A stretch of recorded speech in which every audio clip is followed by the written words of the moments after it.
రెండేళ్ళు job calendar విడుదల చేసి ఇప్పటికీ న్యాయం జరగక 2 లక్షల ఉద్యోగాలు మొదటి సంవత్సరంలో ఇస్తానని రాహుల్ గాంధీ స్వయంగా చెప్పి ఇవ్వనందుకు నిరసనగా గడ్డం వేణుకుమార్ అనే ఒక తమ్ముడు ఖమ్మం జిల్లా ముదిగొండ మండలం కొత్త లక్ష్మీపురం న్యూ లక్ష్మీపురం గ్రామానికి చెందిన ఒక సోదరుడు ఇంత పెద్ద సూసైడ్ నోట్ రాసి నిన్న ఆత్మహత్యాయత్నానికి పాల్పడ్డాడు. ఇది డిప్యూటీ సీఎం బట్టి విక్రమార్క గారి నియోజకవర్గం.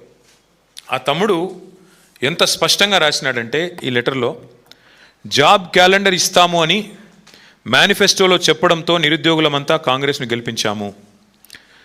కానీ గత గవర్నమెంట్లో మిగిలిపోయిన నోటిఫికేషన్లు పూర్తి చేశారే తప్ప 2.5 సంవత్సరాలుగా జాబ్ క్యాలెండర్ ఇవ్వలేదు.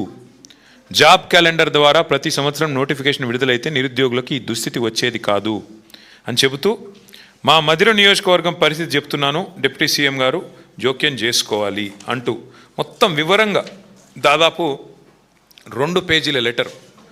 ఈ మాట ఇంకా ఆయన చెప్పిన మాట, డిప్యూటీ సీఎం బట్టి ఈ సూసైడ్ నోటు డిప్యూటీ సీఎం బట్టి విక్రమార్క గారికి, సీఎం రేవంత్ రెడ్డి గారికి, రాహుల్ గాంధీ గారికి చేరే వరకు షేర్ చేయండి అంటే తన ఆవేదనను వ్యక్తపరుస్తూ ఆ తమ్ముడు మాట్లాడిన మాటలు నిన్న ఆసుపత్రిలో చావు బతుకుల మధ్యన కొట్టుమిట్టాడుతూ ఇప్పుడు స్టేబుల్గా ఉన్నాడని తెలుస్తుంది. సంతోషం. ఏం మాట్లాడాడు కూడా ఒకసారి వినండి మీరు. ఇచ్చిన మేనిఫెస్టో ఏంటో గవర్నమెంట్కి తెలుసు. చివరికి వచ్చేసరికి ఇప్పట్లో గ్రూప్స్ నోటిఫికేషన్ లేవు. మీరు ఎండిని దాగండి అవసరమైతే, మాకు సంబంధం లేదు. ఆయన మాట్లాడే ప్రతి మాట కూడా ఎట్లుందంటే వ్యతిరేకమే. కానీ ఎస్ఐ కానిస్టేబుల్ నోటిఫికేషన్లు ఇచ్చారు, ఏ నిరుద్యోగులు అవి సంతృప్తి పరచలేదు. అది కూడా ఈ లెటర్లో రాశారు, సంతృప్తి పరచలేదని. వాళ్ళు వచ్చి ఏం మాట్లాడారు, అన్ని నేను చేసి పెడతా అనేసి వాగ్దానాలు చేసి నమ్మినాం సార్. స్పష్టంగా ఆయన చెప్తున్న మాట, నోటిఫికేషన్లు ఇవ్వక ఏమైంది, ఎందుకు ఇవ్వరు? చివరికి పోలీసు ఉద్యోగాలు 20,000 ఖాళీలు ఉంటే 5,000, 7,000 ఎందుకు ఇస్తున్నారు? ఎందుకు 20,000 ఇవ్వరు? కేసీఆర్ గారు ఒకటేసారి 48,000 ఉద్యోగాలు నింపినప్పుడు మీరెందుకు నింపరు అని అడిగితే, ఎండ్రిన్ తాగి చావండి.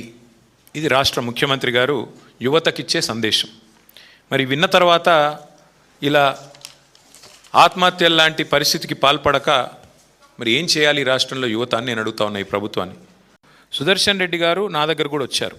ఇట్లా కేసులు పెట్టి మా వాళ్ళు నర్సంపేటలో ఉండే కొంతమంది వ్యాపారులను వేధిస్తున్నారు, వేధించి నా పేరు చెప్పమని చెప్పి పోలీసులు ఒత్తిడి పెడుతున్నారు, నాకు కూడా వచ్చి చెప్పుకున్నారు. నేను కూడా ఒకరిద్దరు చెప్పాను, లాయర్లకు చెప్పి చూడండి కేసు ఏదైనా ఉంటే మనం న్యాయస్థానాల ద్వారా మనం రిలీఫ్ తీసుకుందామని చెప్పాను.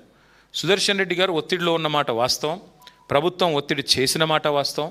కొంతమంది ప్రభుత్వంలో ఉన్న వెధవలు ఆయన చేస్తున్న దాడిని విమర్శలను తట్టుకోలేక ఇదే సీట్లో కూర్చుని సుదర్శన్ రెడ్డి గారు ఇదే భవన్ నుంచి సివిల్ సప్లై స్కామ్ని బయటపెట్టాడు. ఇదే సీట్లో కూర్చుని విద్యాశాఖలో జరిగిన బంకర్ బెడ్స్ కుంభకోణాన్ని బయటపెట్టడంతో ఆగలేదు మా సుదర్శన్ రెడ్డి. అవన్నీ తీసుకెళ్ళి ఆ మొత్తం కాగితాలు ఆధారాలు తీసుకెళ్ళి ఈడీ ఆఫీస్ పోయాడు, అక్కడ ఇచ్చాడు. తర్వాత సుప్రీంకోర్టుకు పోయాడు. బాధాకరం ఎక్కడ అంటే శ్రీనివాస్, సుదర్శన్ రెడ్డి గారు చనిపోయిన మర్నాడు సుప్రీంకోర్టు నుంచి మాకు కొంత రిలీఫ్ వచ్చింది, ఒక గైడెన్స్ కూడా వచ్చింది, వీరిని నోటీస్ వచ్చింది. అంటే ఇది వాస్తవం. ఈ రాష్ట్రంలో మా నాయకులు ఎవరిని కూడా వేధించకుండా, ఇక వారిని ఇరిటేట్ చేయకుండా, టార్చర్ చేయకుండా ఈ ప్రభుత్వం లేదు.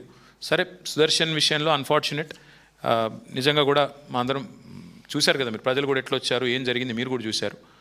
It's truly unfortunate what has happened, and if some justice can be done, will fight for it. Like చేయండి, షేర్ చేయండి, సబ్స్క్రైబ్ చేయండి. మరిన్ని వీడియోల కోసం బెల్ సింబల్ పై క్లిక్ చేయండి.